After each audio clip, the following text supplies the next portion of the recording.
How y'all doing, Derby Jack? I've been kind of busy, so I've been neglecting doing some of these morning things. So, Titus, very good book. It's one of them small books towards the end of the Bible after Second Timothy. Some people don't even see or they gloss over. And chapter 2 would be a good example nowadays why it would be glossed over. So let's go into it. Chapter 2 of Titus. All right.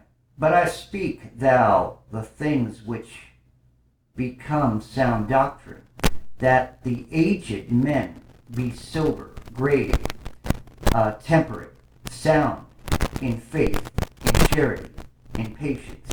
The aged women likewise, that they be in behavior as becometh holiness, not false accusers, not given to much wine, teachers of good things, that they may teach the young women to be sober, to love their husbands, to love their children, to be discreet, chaste, keepers at home, good, obedient to their own husbands, that the word of God be not blasphemed.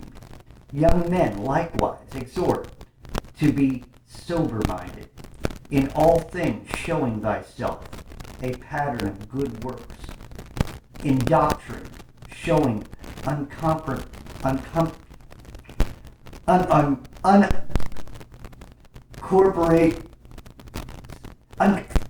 I know what I'm trying to say, but I can't get the word out. Uncorporated. Uncorrupted. That was it. I'm sorry. Forgive me. I couldn't get the word out.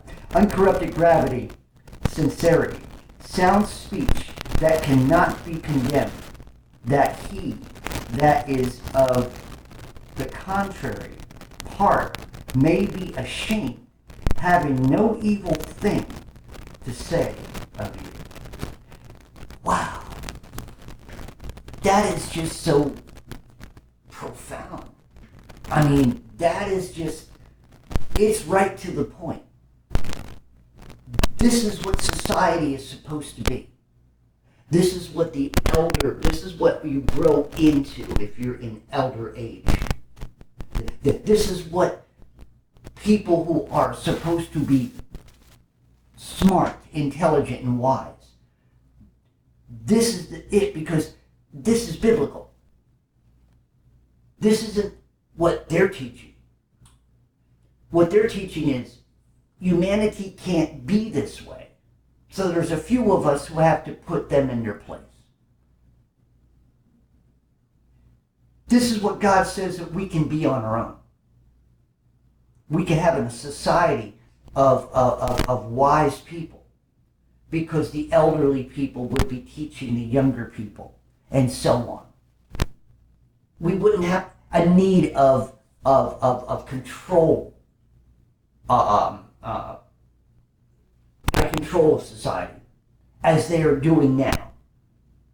As the few out there who are in control would believe that we are not capable to continue a society on our own.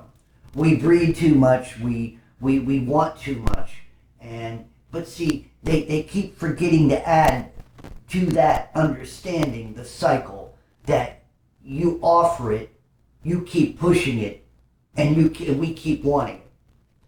When you get the cycle going, it's not a one-way street here. There's always a cycle.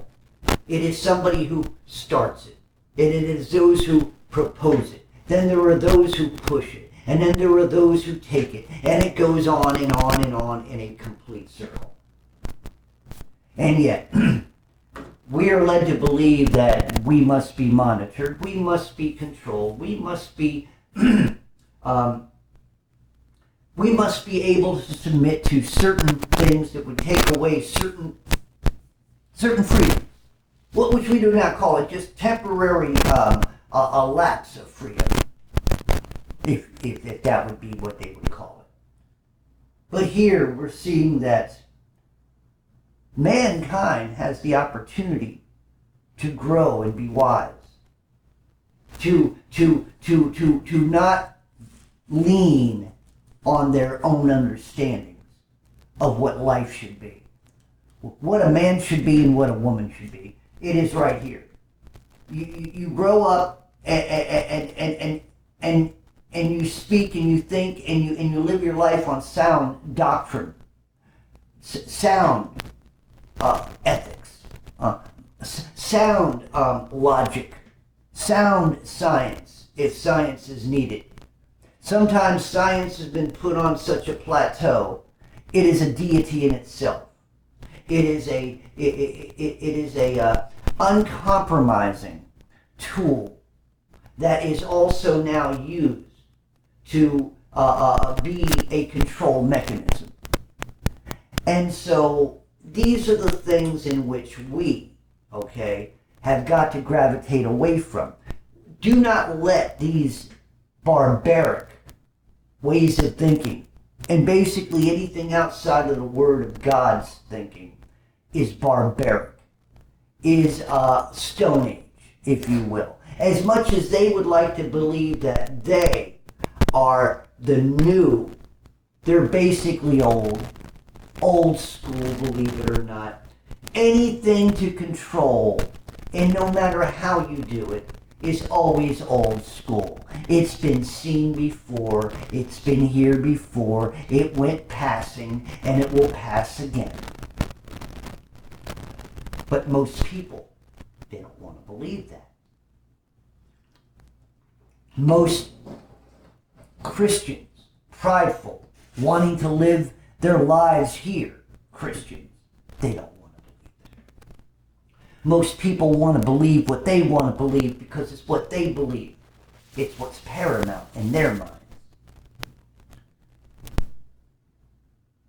But I speak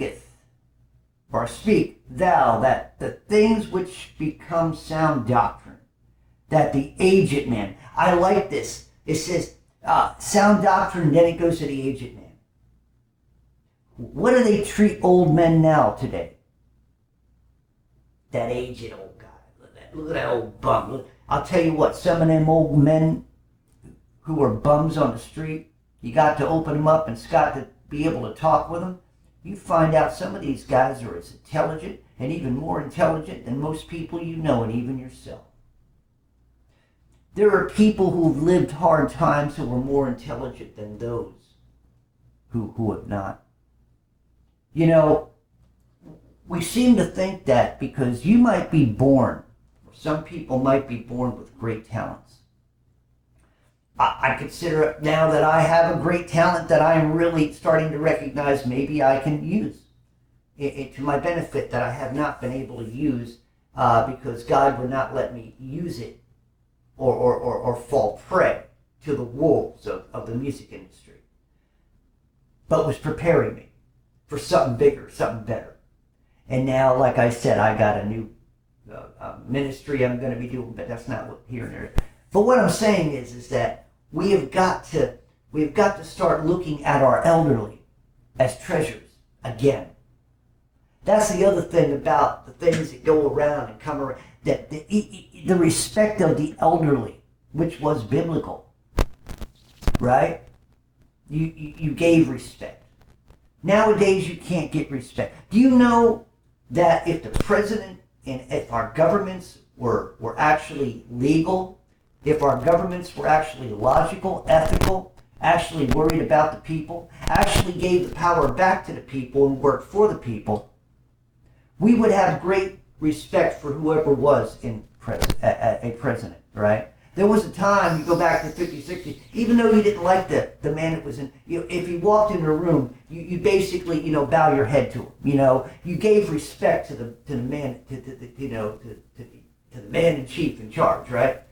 Nowadays, we don't want to do that. I don't want to do that. Why? Because they make a mockery of the office. They make a mockery of what it means to be a leader. They make and this is not just pervy Joe Biden, this is all of them in there. Even when Trump was in there, okay, I'm going to say this and I'm going to say this again. Even though Trump was in there, and at the time he played his part, we were very prosperous, right? That was part of the setting apart of his sheep. His sheep have to believe that he is a demigod, that he is Jesus incarnate, that he is Moses. I've heard that some people think of him as Moses. He thinks of himself as a Apollyon. He's a Jesuit. And yet y'all believe that he's an American. For the American freedom, for everything else like that. He's a puppet just like the rest of them. And yet you put your trust in that. You know, there was a time you'd respect a businessman, but he makes a mockery of what it means to be a businessman. That's what I'm saying. The people who are in charge, scientists nowadays, biochemists, are a mockery of what true biochemistry should be. All these people. What is NASA? Not a space agency, okay? Y'all need to get over it. The earth is flat. That's all there is to it. I'm an idiot. You're an idiot because you keep believing in cartoons. And CGI. And now with the D-Wave computer hooked up to everything, with the AI and all that, what kind of pictures are you getting from outer space if they're coming from outer space at all? What do you know what is real that's in front of your eyes or not? Most of y'all keep thinking, well, that's out there. Well, I haven't really seen any real pictures that really convince me of that, which is a whole nother story. I'm not going to get off track here. Okay. That the aged man, sober, grave, temperate, sound in faith and charity and patience. The aged woman likewise. I love this. The aged woman. Do you know that you women, okay, as the older you get nowadays, y'all try everything you can. That circle things, what they push, what they propagate, they're poisons.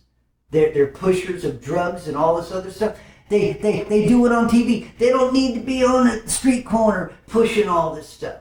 They're pushing it right there in front of your face legally. And so they're pushing all this garbage at you, right? So you women, you want to look younger. You got your makeup. Now you got this stuff now for anybody. You got bags under your eyes as you get older, you know. Signs of your aging. Signs of your wisdom. The scars, all of that. It's actually a beauty mark, if you will, believe it or not. But see, we have beauty all screwed up, right? So the aged woman, okay, she should be in a behavior becometh holy. So when you become holy, you're not worried about beauty.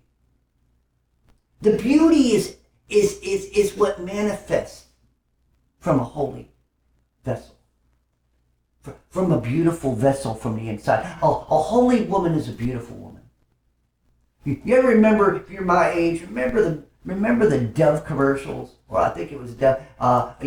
That she was pure. You know, those commercials. I forgot what those commercials were. Well, anyway, let's move on. And so a woman here is sound also, because the aged woman likewise, that they be in behavior becometh holiness, and not false accusers. What have women become nowadays? If you look at TV, what did I just write the song about, The Witches of the View? These women should be shutting their mouths. These are what silly women are. These are unwise women. The things that come out of their mouth, they're like snake venom. Everything that comes out is poison. They're backbiters. They backbite each other. They fight. They squawk. They're like the hens in the cage. If you really ever went to a farm and watched the hens bicker, they're clucking all the time, and nothing's ever really said that's of great importance. And they make everything an anthill into a mountain. That's the women of the view of today. Backbiters, accusers, sitting there always being busybodies. Not very pretty, is it? But see, Going back to you women, there was a time we used to say that when women got older, they're beautiful when you're younger. Oh, a lovely lady. So if you get a little older, you're lovely. Then if you get in your 70s days, you're not looking, things are dragging, you got marks, you got lines on your face and stuff, but you got beautiful eyes. Maybe they're blue, maybe they're auburn, you know. And usually, if you look into a person's eyes as they get older, now they're beautiful to lovely, and as they're getting older, 70s and 80s, now you're a handsome woman. A handsome woman. That's a compliment, believe it or not. Because now you've gone through the stages to get where you are. Now what's inside of you? Wisdom. The beauty of wisdom in a holy vessel of a woman. Now, holiness, not false accusers, not given to too much wine. Teachers of good things. What kind of teachers we got out there in the schools right now if they're women? Hell, we don't even know if they're women. Hell, we don't even know if they think that they like men or women. We don't know anymore. Non-binary. Call me by my surname or whatever the hell they, pronoun. I mean, good God. Women don't even know what a woman is. How can a woman teach a young girl how to be a woman if she don't even know she's a woman herself? Teachers of good things. That's what they got to do. They got to teach good things. Not the things that the world teaches. Because the world doesn't care about a young woman growing up being intelligent. The world doesn't care whether that woman grows up and be chased. They know they would rather her, go out and become part of that circle. For every child that grows up in one way or the other, they got something they want to put them into because they know it sells. They know they can push it. They know it'll be taken. They know people get addicted. And if it's something that's boring, whatever, they'll make it to where you'll be addicted to it one way or the other. And things that don't seem right, they'll get you addicted to it. Just like crack cocaine was addicted for back in the 80s and back in the 90s, right? The 2000s, basically a little. Then the pills came in. The pill cartels, the United States government, FBI, CIA. So anyway, that they may teach young women to be sober and to love their husbands. To love their husbands. You got women out there married, no longer love their husbands. Their husband's in love with work, got no other choice. It's like a mistress. You gotta keep the money rolling in, even though the taxes are getting high. But the woman, right? They may teach the young women to be sober and love their husbands, to love their children. Women today can't wait to get rid of their children. They don't care about their children. Send them to school. Give them an iPod and tell them to go in the room. There was a time we tried to get them out of the room, go outside and play. Right now you don't want to send your child outside to play. If they're under 11 years old, they may be abducted by some government people who want to drink their blood and have sex with them. But then, you just send them out there unprepared. And you don't want to send them out anymore because either that, they'll get abducted or they'll get killed. Or maybe they'll get hooked on some type of drug.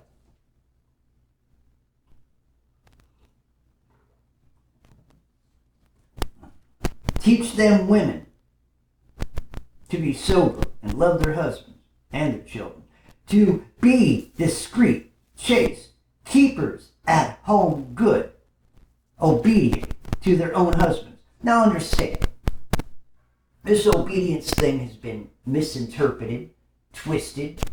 It doesn't mean that your husband is supposed to be a tyrant over you. What it is supposed to be, you're supposed to be able to respect the judgment of your husband. Naturally, You're supposed to have been brought up to believe that, on the other side, the husbands should be sound, just like it says here of old men, right? When we go to the beginning.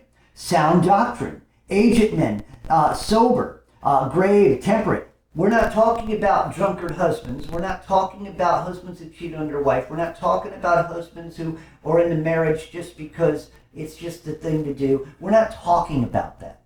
We're talking about a man who truly loves his wife, who truly is under God, loves God first, loves himself, and loves his wife, and loves his children. That is supposed to be the order of things. And when the order of things are that way, then when you understand the love of God, then you love God in kind. And you use that same agape love, the agape love, not the phileo, man love. Sorry. The natural love, no. Agape love, that God loved us. That's the foundation. So, agape love. It is from God to us to God, us to our wives, or us to ourselves. To love God, you must first be able to love yourself. Forgive yourself of things in the past. Forgive as God forgives you. That you have to let go. It's like we want everybody to let go and don't we would like God to let go of all our sins that we forgive. But you have to forgive yourself too. It can't work. Because that becomes double-minded, because you're not being like-minded with this Christ that's supposed to dwell within you. So, you move forward, and so you have to love yourself. Then, you can share that love and give that same agape love now that you understand that God loved you, you love God, and now you love yourself. Now you can love your wife. After that, you have children. Now you love your children. From God to yourself, from yourself to your wife, to your children. That is the way it's supposed to be. A parent. Now, your parents. Your parents are in there too, if you're still alive. Your parents, because they were your teachers, they gave you the respect in which you have. And back in those days, it wasn't welfare. It was that you lived a good life. You would take your elderly parents in out of respect for them bringing you up. You see, this was the circle that was supposed to be, the natural circle. And a woman would have been proud to be part of that. Now, to be discreet and chaste, they would be home, not out shopping with the girls, bickering with the girls, having a night out with the girls, going down to the strip place and watching the dancers.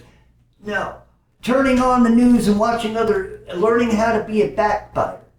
Bringing the daughter in as you're growing up, sitting there eating popcorn, getting all fat and shit, right? Your husband married you because he thought you were a beautiful woman. And see, that's what I'm saying. We have a society that's so out of whack. Men will marry women for the wrong reasons. In Hollywood, it's a status part. The biggest star, if she's single and you're one of the biggest male stars, you try to get them together. Or they try to get together because it brings their trademark up. You see what I'm saying? What has happened in society has taken us away from this. That's why the book Titus gets pushed under, because it makes women feel like they're slaves. And that's not what it's supposed to be. And men, same way. You're not supposed to be a slave to the world. You're not supposed to be sitting there having to work your butt off just to put food on the table and not be able to... What's the sense of having a family if you can't fellowship? You're never there. Always uptight, right? Not the way it's supposed to be. To be discreet, chaste. This is women now. Home, good, obedient to their husbands, that the word of God be not blasphemed. Anything outside of God. See, when you're talking about things that man can do, you're blaspheming what God can do. And even when you sit there and simply just say, well, I don't believe in God, that's blasphemy. Okay. Now, discreet, chaste, okay.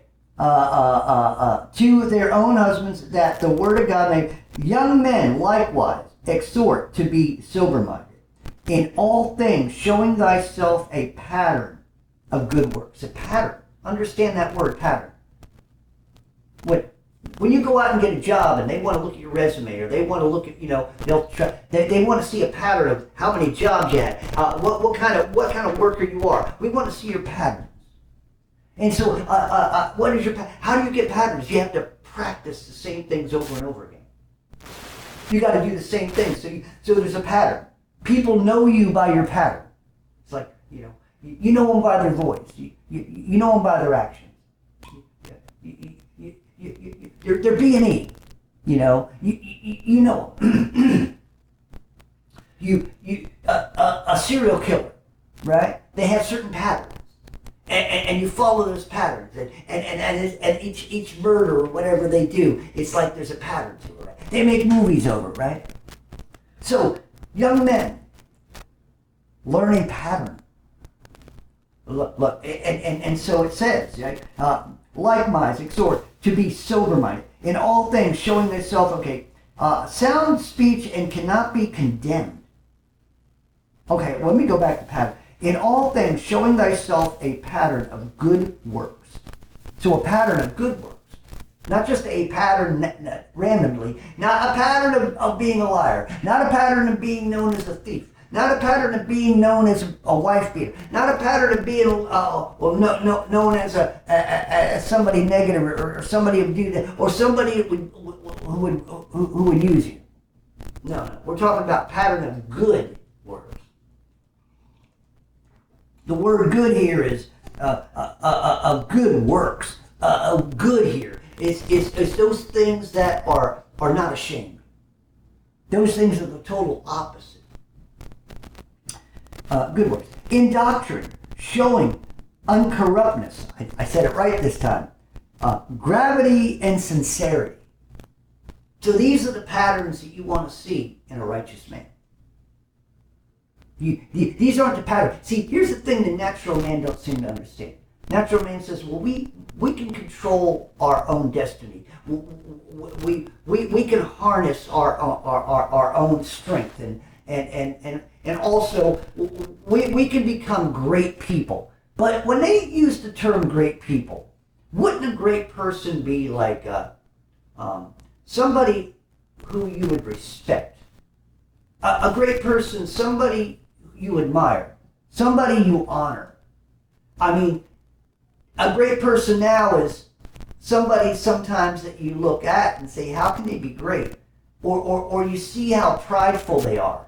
And what it does, it instills in a young man or a young woman, that women wanting to be prideful, to look like their singer or their movie star or whatever.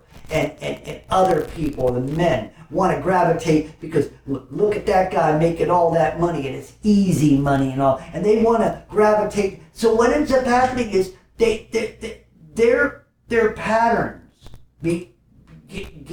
get mishmashed in things, and they start going after things, and all of a sudden it's like they lose themselves. They're not wise. There's no logic anymore. They're going by their emotions and stuff. So it says and they're no longer sound. That cannot be condemned, but they're being condemned. They're condemning themselves. That he that is of the contrary part may be ashamed. They're not ashamed. They're doing all this devilish stuff out there. They're doing all this stuff that's evil under the sun. And they're thinking, we have the control over morality.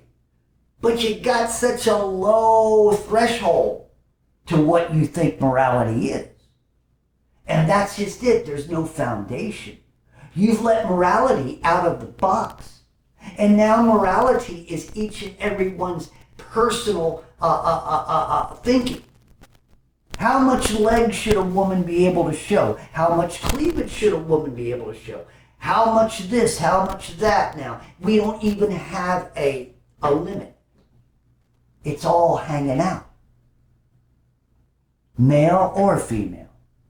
or binary, or whatever. There is no control any longer in what proper thinking, proper ethics, proper emotional response to things. What society has become now is a bunch of jackals, a bunch of clowns, a bunch of tyrants, a bunch of sheep, a bunch of monkeys. Those who believe that their destiny is in their own hands, not realizing that if there were to be an end time event, it doesn't matter what you think. It doesn't matter what you care about. It doesn't matter what I care about. An end time event would be an end times for everything, right? But see, we all want to think that we are special. That we have something that others don't. We want to set ourselves apart as being great. And that's not what greatness is about. Sound speech that cannot be condemned, that he that is contrary should be ashamed, having no evil thing said of you. Exhort servants. Okay, that goes on. So here is the thing. What kind of world are we living in? Everybody says, well, we're adults. Well, I'm looking at the world contrary to this, and all I see are spoiled brats. The elites. All I see is dementia, perversity, and the use of an old, washed-up man. Joe Biden, the president. I see a man who's being worshipped in the world. And people can't wait and are doing everything to hope that this man comes back in to bring back again what he had when he was in office before. And he's a demigod being worshipped by the people. Donald Trump, or President Donald Trump was. Then I think of the people who want to rule the world. As I always think about that cartoon, Pinky and the Brain. I always look at the brain, and he looks like, what's his face? Klaus Schwab, right? Pinky would probably be his little guy there, his little gay little guy with the bald head, right? What did Pinky always do in the beginning of the cartoon, right? Brain, what are we going to do today, Brain? And Brain said, what we always do, Pinky, try to take over the world. Well, that's what I think of old Klaus Schwab. Trying to take over the world. One world religions, one world currency. One world control, and I got my finger on the button. All these little tyrants. And people grow to admire tyrants. And they are right there in front of you doing and saying things, but they don't show it on the mainstream propaganda box, do they? No. You got to find it, and they allow it here. Eventually they'll take all this down. But until they do, people have an opportunity to learn, to grow, to be able to break free from this so-called matrix in which we're in. But it is time now for people to wake up. Look at the world around you. Are these leaders? Are they really leaders? Are they really intelligent? Are they really smart? Are they really wise? Are they really sincere? Because if you sit there, especially in politics, and you're believing that these people in government are sincere, you keep hoping and praying for them to free you from some of the atrocities that are happening here in America and in other countries. You're hoping for them you have hopelessness, which you wouldn't have if the circle of society was chapter 2 of Titus. If marriage was a family, if marriage was two people who loved each other in the same spiritual love before phileo. They practiced phileo with one another. I remember a minister in a church stayed one time. He goes, I love my wife as much as I love all the women in my congregation. He goes, the only difference is I love my wife with agape love, and I love you all with agape love. But he goes, there's only one love that I do with my wife. And he said, I practice phileo love that I do not practice with any of you women.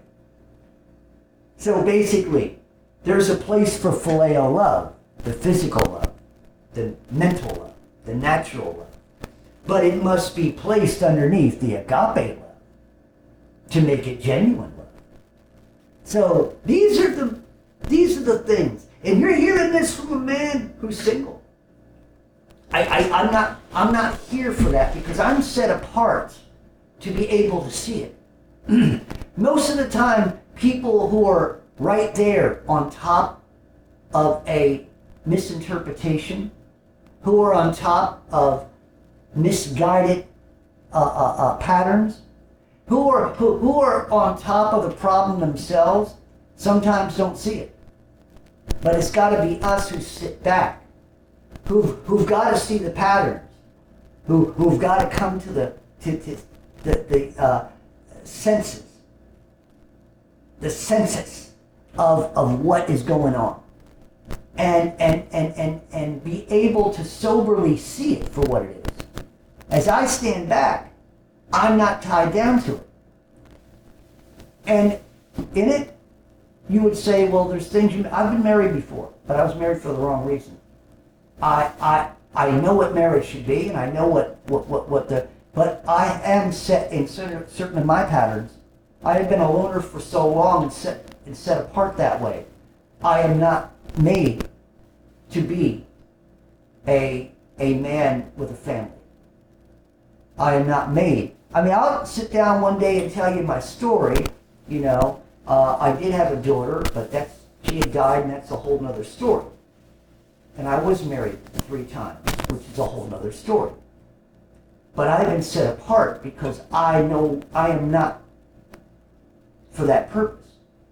My purpose is to see the errors. I am not tied down to them to not be able to sit back enough to be able to see and ponder upon them and search the Word on what's contrary to what's right and wrong. So anyway, in saying all that, remember I have a new channel, Derby Jack Ministry has gotten a new channel for me to get love offerings. And what it is I am going to be a personal songwriter for all of you people who want your own song. So underneath, I will give you the link down there if you haven't seen it yet, and go there and just check it out and see what I'm doing. Now, there's still things got to be written down there, agreement things that I have not finished yet and stuff like that, but anybody want to get in touch with me, $25 a song, and you hear my talent, and if you think that my talent and my style would be good, allow me to write a song and send it back to you privately to where it will be recorded. We could have, you would send me pictures, still pictures, or even a movie with no sound so I can incorporate it in it. It would be professionally recorded in my recording studio, backup vocals, voices, whatever is needed. But I would need enough time if it's a birthday. So I'll get into all that and make them rash. Like I said, there'll be an agreement written type thing because you understand what I'm giving and stuff like that. If you're giving me money and I'm trying to make this as legal as possible. I'm not getting any help from YouTube, so I'm bypassing YouTube's standards and rules and stuff. I'm going to make this happen. So anyway, so appreciate you checking that out. Sign up to it, and we'll go from there. So Derby Jack out. I love y'all, and see you all on the other side.